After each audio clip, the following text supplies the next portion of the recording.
Vamos unir os nossos corações nesta sexta-feira, meus irmãos. Vamos juntos agradecer pelo dom da vida, pela saúde, pela família, pelos amigos.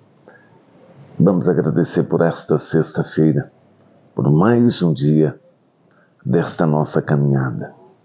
Que Nossa Senhora das Graças, através de sua poderosa intercessão, junto a Deus e a Jesus, nos conceda mais um dia de graças, mais um dia de bênçãos.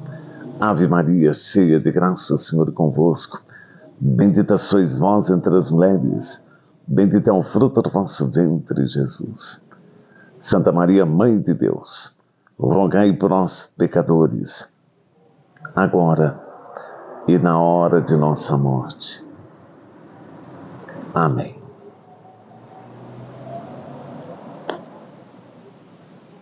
Amém.